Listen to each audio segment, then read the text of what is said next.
Hello दोस्तों, मैं संजीव कुमार सोम classes में आप सभी का स्वागत है।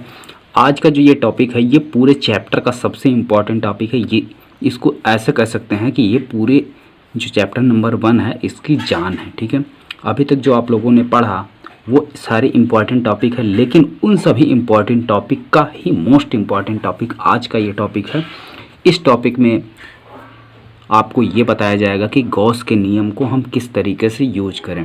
जितनी भी चीज़ें इसके पहले हमने किया, वैद्युत क्षेत्र की तीव्रता, कोई बिंदु आवेश है उससे r दूरी पर कोई बिंदु P है, उस पर वैद्युत क्षेत्र की तीव्रता कितनी होगी, इसका फार्मूला हमने कैलकुलेट कर लिया है। लेकिन उसी फार्मूले को यहाँ पर गॉस के नियम से कैसे कैलकुलेट करोगे, ये चीज़ें यहाँ पे सीखनी है आपको। और इससे पहले मैं आपको 2 टॉपिक ऐसे बताऊंगा जिसको समझकर आपको ये आज का पूरा टॉपिक बेहद आसान लगेगा। तो सबसे पहले आप वो 2 टॉपिक बहुत ही ध्यान से देखिएगा।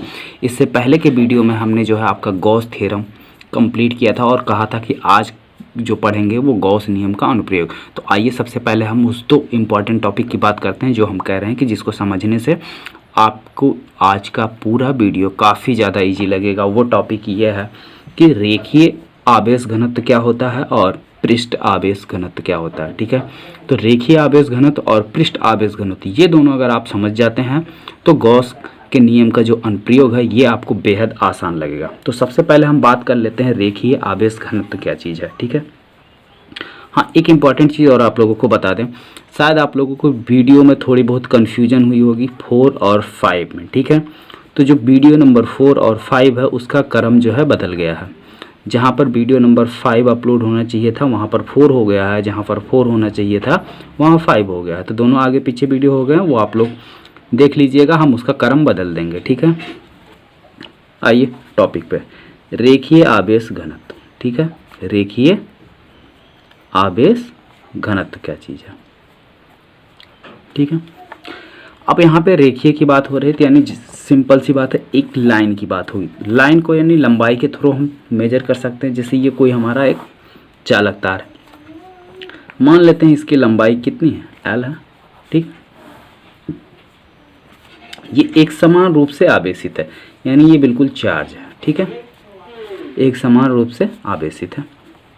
अब अगर हमें पता करना हो कि इस पर टोटल कितना चार्ज है, तो अगर इसका हमको रेखीय आवेश घनत्व पता हो तो रेखीय आवेश घनत्व को इसकी लेंथ से अगर हम मल्टीप्लाई कर दें तो टोटल आवेश हमको पता चल जाएगा। तो रेखीय आवेश घनत्व क्या चीज़ है कि एकांक लंबाई में रेखीय आवेश घनत्व एकांक लंबाई में यानी 1 मीटर लंबे चालक तार में उपस्थित आवेश की संख्या को रेखीय आवेश घनत्व कहते हैं। ठीक है, तो इसकी परिभाषा जो बनेगी वो यही है कि एकांक यानी 1 मीटर लंबे आवेशित चालक तार में उपस्थित आवेश की संख्या को रेखीय आवेश घनत्व कहते हैं। इसे लैम्डा से प्रदर्शित करते हैं। लैम्डा इक्वल टू क्या हो जाएगा, Q by L. Q by L, यहाँ पे क्या है, L मीटर लंबा तार है, तो इसका रेखीय आवेश घनत्व कितना हो जाएगा, मान लेते हैं टोटल आवेश कितना है, Q है, तो इसका रेखीय आवेश घनत्व लैम्डा जो होगा वो क्या हो जाएगा, lambda equal to Q by L. ठीक है, तो रेखीय आवेश घनत्व क्लियर।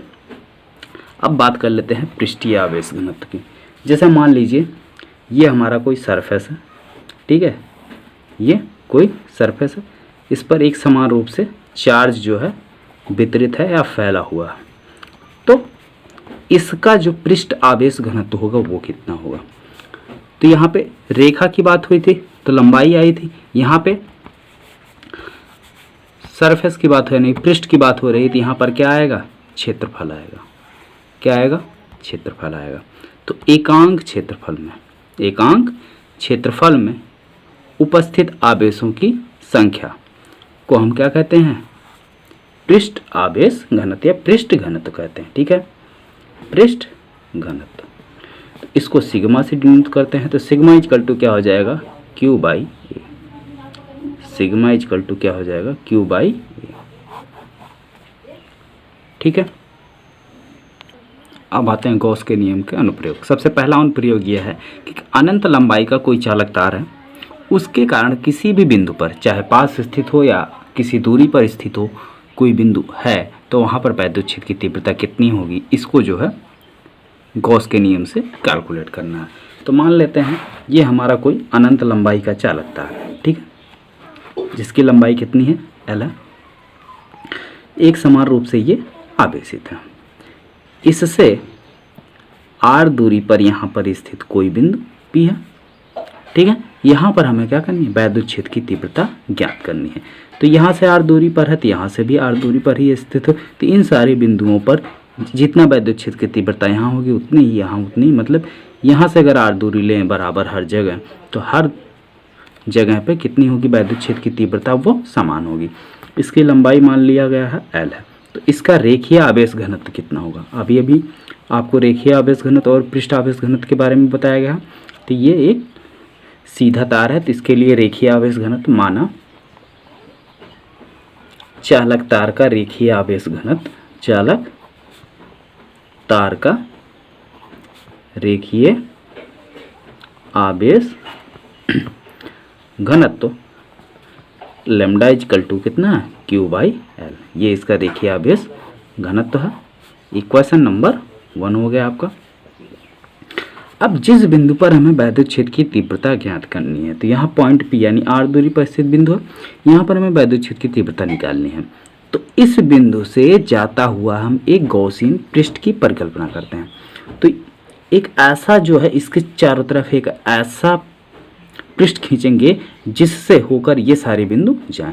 तो जैसे ये चालक तार है, तो इससे r दूरी पर स्थित सभी बिंदुओं को अगर हम मिलाते जाएं तो ऐसा क्या मिलेगा, अगर एक ही पॉइंट को मिलाएं तो एक सर्किल मिलेगी, लेकिन इससे r दूरी पर हर जगह मिलाएं तो ऐसा पूरा एक क्या मिलेगा, सिलेंडर टाइप का मिलेगा, ठीक है। यानी ये कुछ इस तरीके से मिलेगा हमारा गॉसियन पृष्ठ की परिकल्पना किया गया।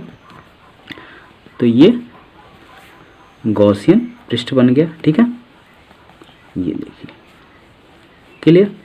अब चालक तार बिल्कुल बीचों बीच है। चालक तार से ये भी r दूरी पर, ये भी r दूरी, ये भी r दूरी, हर जगह r डिस्टेंस पर एक पृष्ठ की परिकल्पना की गई है।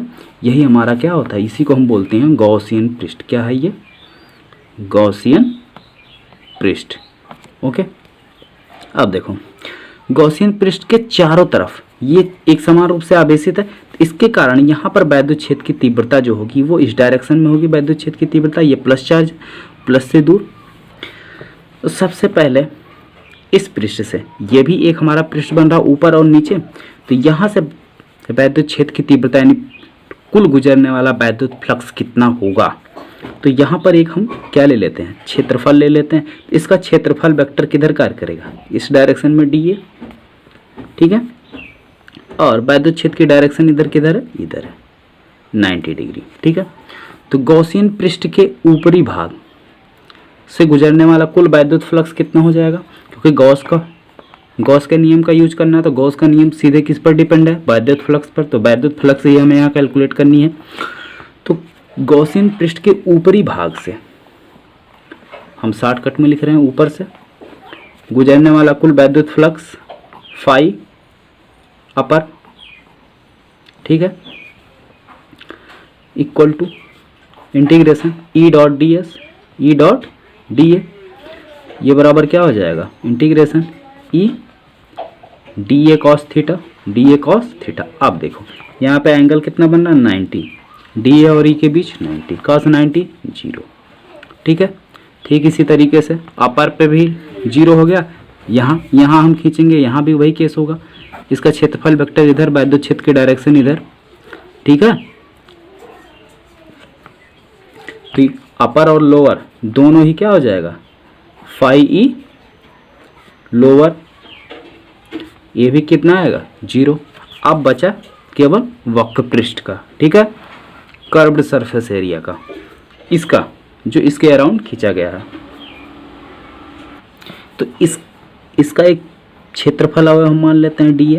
तो इसके क्षेत्रफल वेक्टर की डायरेक्शन इधर और वैद्युत क्षेत्र की डायरेक्शन दोनों एक ही डायरेक्शन में, इनके बीच एंगल कितना होगा 0, यानी phi E curved equal to कितना हो जाएगा, integration of E dA cos theta. Angle कितना बन रहा है 0, cos 0 की वैल्यू 1, तो इंटीग्रेशन E dA। संपूर्ण वैद्युत फ्लक्स, संपूर्ण वैद्युत फ्लक्स कितना हो जाएगा, फाई ई टोटल। तो इसका जब संपूर्ण निकालोगे तो कितना आ जाएगा, ये ई तो कांस्टेंट है, डी ए, यानी पूरा कर्व्ड सरफेस एरिया सिलेंडर का कर्व कितना हो जाएगा, integration of E into 2 pi R L. ठीक है, 2 pi R L, 2 pi R L, ये इसका क्या हो जाएगा, कर्व्ड सरफेस एरिया। ठीक है, ये इतना वैद्युत फ्लक्स हो गया। तो संपूर्ण के लिए टोटल क्या हो जाएगा, अपर लोअर प्लस कर्व्ड, तीनों जोड़ोगे तो कितना आएगा, ये जीरो, ये जीरो, सिर्फ मिलेगा कितना, इंटीग्रेशन, ई को हम बाहर भी ले सकते हैं क्योंकि ई कांस्टेंट है, 2 पाई आर एल। ठीक है, 2 पाई आर एल। परंतु गॉस के नियम से हम क्या जानते हैं, टोटल वैद्युत फ्लक्स उसमें उपस्थित कुल आवेश का 1/ε गुना होता है। इसमें टोटल कुल आवेश कितना है, तो कुल आवेश यहाँ से देखो, आवेश घनत्व कितना दिया हुआ हमको, लैम्डा, लैम्डा है ना, तो आवेश घनत्व यहाँ पे दे दिया है लैम्डा, तो और चालक तार की लंबाई दे दिया है। तो हमने कहा कि अभी बताया भी था आपको, जब भी आपको रेखीय आवेश घनत्व बता रहे थे, तो रेखीय आवेश घनत्व अगर हमें पता हो तो चालक तार जितना भी लंबा हो उसकी लंबाई से उसके रेखीय आवेश घनत्व में अगर हम मल्टीप्लाई कर देते हैं तो कुल आवेश की संख्या मिल जाएगी। कुल आवेश कितना हो जाएगा, कुल आवेश आपका रेखीय आवेश घनत्व कितना है, लैम्डा, लंबाई चालक तार की एल, यानी यही हमारा कुल आवेश। ठीक है, गॉस के नियम से, गॉस के, इसको बना लो समीकरण नंबर 2, नियम से फाई ई इक्वल टू कितना हो जाएगा, क्यू यानी कुल आवेश लैम्डा एल बटे एप्सिलॉन नॉट। ये क्वेश्चन नंबर 3, समीकरण नंबर 2 और 3 से, समीकरण 2 और 3 से, तो समीकरण 2 और 3 से हमको क्या मिलेगा, lambda L upon epsilon not equal to E into, ये कितना हो जाएगा टोटल, भाई अब ये इंटीग्रेट हो गया है ना, टोटल इंटीग्रेट हो गया, तो इंटीग्रेशन का साइन हम यहाँ पे हटा सकते हैं। ठीक है, तो इसको सीधे सीधे आप यहाँ हटा के सीधे लिख दो ई। ठीक है, इसको ऐसे लिख दो, ई इंटू 2 पाई आर एल। ठीक है, ई इंटू 2 पाई आर एल। ठीक है, तो एल से एल कैंसिल आउट हो गया, एल से एल कैंसिल हो गया, तो ई इक्वल टू कितना मिल गया,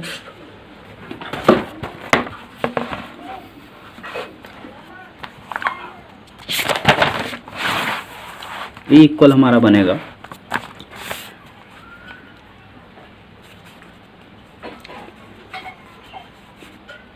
इधर क्या बचा था, जो बचा था पहले उसको लिखो, नहीं तो गड़बड़ हो जाएगा, lambda by epsilon not E into 2 pi R, ये इतना बचा था ना, एल से एल कैंसिल हो गया था, तो ई इक्वल टू क्या हो जाएगा, ये सारी चीज़ इधर मल्टीप्लाई में है, दूसरी साइड आएगा डिवाइड में हो जाएगा। ठीक है, तो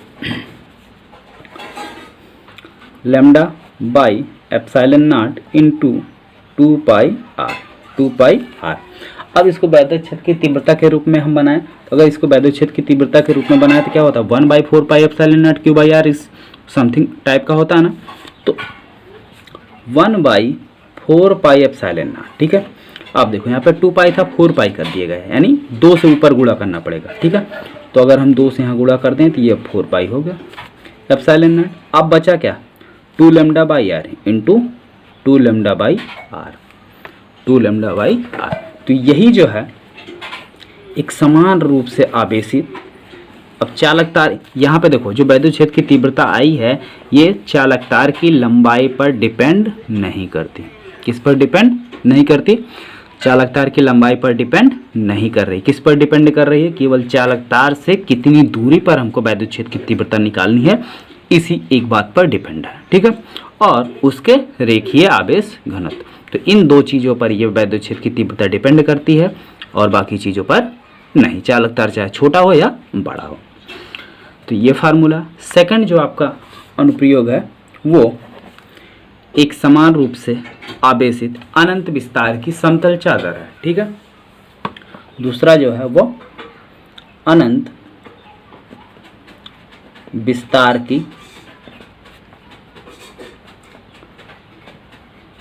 समतल आवेशित चादर के कारण वैद्युत क्षेत्र की तीव्रता, वैद्युत क्षेत्र की तीव्रता। ठीक है, तो मान लेते हैं ये कोई हमारा एक समान रूप से आवेशित अनंत लंबाई का चालक तार है। ठीक है, अब इसका मात्रक क्या हो जाएगा? मात्रक आपको पता है क्या होगा इसका, सारी चीज़ें आपको पहले ही डिस्कस करा दिया था मैंने। मात्रक कैसे निकाला गया है, बीमा कैसे निकाली गई, सब चीज़ें जो है आप अगर पीछे के वीडियो देखें तो सब उसमें मैंने जो है आपको, और मात्रक आपको याद भी नहीं करना है। ठीक है, मात्रक आपको याद नहीं करना है। कैसे डिफाइन करना है? तो इसका जो मात्रक होगा वो न्यूटन बटे कूलाम होता है। ठीक है, कैसे होता है? क्योंकि हम जानते हैं F बराबर क्या होता है, क्यू ई, तो E बराबर क्या हो जाएगा, F बाई क्यू। और F का मात्रक हर किसी को पता है, फोर्स बल, बल का मात्रक न्यूटन, क्यू का मतलब कूलाम। ठीक है, तो इसका मात्रक न्यूटन बटे कूलाम हो गया। अगर बीमा निकालनी हो तो F बल की बीमा सबको पता हो, और Q की बीमा AT होती है, या Q बराबर IT, I की बीमा A और T की बीमा T ही होती है, क्योंकि T टाइम का मात्रक। ठीक, अब ये कोई हमारा अनंत विस्तार के समतल आवेशित चादर है, इसके कारण वैद्युत क्षेत्र की तीव्रता। तो सबसे पहले तो इसका पृष्ठ आवेश घनत्व हम मान लेते हैं कितना है, sigma equal to Q by A। ठीक है, ये एक समान रूप से आवेशित। अब इससे R दूरी पर क्या करना है, R दूरी पर यहाँ कोई पॉइंट P है, तो पॉइंट P R दूरी पर इधर भी होगी, इधर दोनों साइड होगी। तो यहाँ पर हम एक गॉसियन पृष्ठ की परिकल्पना कर लेते हैं। ठीक है, गॉसियन पृष्ठ की परिकल्पना कर ली गई, तो ये इस तरीके से हमारा गॉसियन पृष्ठ यहाँ पर बन गया है। ठीक है, अब यहाँ पर हमें वैद्युत क्षेत्र की तीव्रता निकालनी है। अब सारी चीज़ें हम देखो थोड़ा सा समझा रहे हैं, लैंग्वेज कम लिख रहे हैं, आप लोग लैंग्वेज लिख लीजिएगा। तो सबसे पहले आप मानेंगे कि माना एक समान रूप से आवेशित अनंत विस्तार की जो समतल चादर है, इसका पृष्ठ आवेश घनत्व इतना है। ठीक है, अतः कुल आवेश इस पृष्ठ पर, ठीक है, या समतल चादर का कुल आवेश Q बराबर कितना हो जाएगा, सिग्मा इंटू A, समीकरण नंबर 1, समीकरण नंबर 1। ठीक है, माना पृष्ठ से R दूरी पर स्थित कोई पॉइंट P है जहां पर हमें वैद्युत क्षेत्र की तीव्रता निकालनी है। अतः बिंदु P पर हम एक गॉसियन पृष्ठ की परिकल्पना करते हैं। ठीक है, गॉसियन पृष्ठ की परिकल्पना कर लेते हैं। अब देखो एक समान रूप से आवेशित, यहाँ पर वैद्युत क्षेत्र की डायरेक्शन इस डायरेक्शन में हो जाएगी वैद्युत क्षेत्र की, और इसके क्षेत्रफल वेक्टर की बात करें तो इसका क्षेत्रफल वेक्टर dA इधर होगा, और कर्व्ड सरफेस वाले की बात करें तो कर्व्ड सरफेस वाला इधर हो जाएगा dA। ठीक है, तो कर्व्ड सरफेस से जितनी भी वैद्युत फ्लक्स होंगी वो सारी जीरो हो जाएंगी। क्यों? क्योंकि वैद्युत क्षेत्र की डायरेक्शन इधर है, और इसका जो क्षेत्रफल वेक्टर है उसके साथ 90 डिग्री के एंगल पर है, तो कर्व्ड सरफेस वाला जीरो केवल मिलेगा इस सरफेस का। किसका? इस सरफेस का। तो जितना इधर मिलेगा उतना ही क्या मिलेगा, दूसरी साइड भी मिलेगा। ठीक है, तो सबसे पहले बिंदु P पर इस क्रॉस सेक्शन, ठीक है, इस क्रॉस सेक्शन के एरिया की वजह से होगा, क्योंकि अपर वाला तो वो कर्व्ड वाला जीरो हो जाएगा। तो बिंदु P पर वैद्युत क्षेत्र की तीव्रता, बिंदु P पर वैद्युत क्षेत्र की तीव्रता की डायरेक्शन E होगी, सबको पता है। निकालना क्या है, वैद्युत फ्लक्स बिंदु P के क्रॉस सेक्शन एरिया से गुजरने वाला कुल वैद्युत flux phi E equal to कितना हो जाएगा, integration of E dot D A. अब ये एरिया टोटल कितना बनेगा, एक सर्किल ही तो है, कितना एरिया बनेगा, सर्किल यानी वृत्त की जो एरिया बनेगी वो पाई आर स्क्वायर बनेगी। कितनी बनेगी, पाई आर स्क्वायर। ठीक है, तो ये टोटल हो जाएगा E into pi R square. ठीक है, अब इतना ही इस डायरेक्शन इधर भी होगा, इतना ही क्या हो जाएगा, वैद्युत फ्लक्स इधर भी होगा, तो कुल वैद्युत फ्लक्स फाई ई टोटल। ठीक है, तो कितना हो जाएगा, 2 into E pi R square. परंतु गॉस की परिमेय से या गॉस की परिभाषा से फाई ई बराबर क्या हो जाएगा, कुल आवेश सिग्मा ए बटे एप्सिलॉन नॉट। ये क्वेश्चन नंबर 1, इसको बना लो 2, इसको बना लो 3। तो इक्वेशन नंबर 2 एंड 3 से 2 एंड 3 क्या मिल रहा, सिग्मा ए बटे epsilon not equal to 2e into pi R square. ठीक है, तो ई इक्वल टू कितना हो जाएगा, ई इक्वल टू हो जाएगा सिग्मा ए बटे 2 pi R square epsilon not. इसको भी उसी टाइप का बना लो, तो 1/4 pi epsilon not 2 sigma A बटे आर स्क्वायर। ये वैद्युत क्षेत्र की तीव्रता होगी, किसके कारण, एक समान रूप से आवेशित समतल चादर के कारण। ठीक है, अब एक टॉपिक आपका और बच रहा है, वो कल के वीडियो में डिस्कस कर लेंगे, और कल के वीडियो में इस चैप्टर को द एंड भी हो जाएगा। ये चैप्टर पूरी तरीके से कल के वीडियो में कंप्लीट हो जाएगा। तो कल जो है वो पढ़ेंगे एक समान रूप से आवेशित गोलीय कोष के। तो उसमें 3 पॉइंट्स हैं, एक गोलीय कोष के बाहर निकालना है, गोलीय कोष के पृष्ठ पर निकालना है, और गोलीय कोष के अंदर। तो इन तीनों पॉइंट को हम कल डिस्कस करते हैं। तब तक के लिए आप लोग इसको अच्छे से पढ़िए और प्रैक्टिस कीजिए।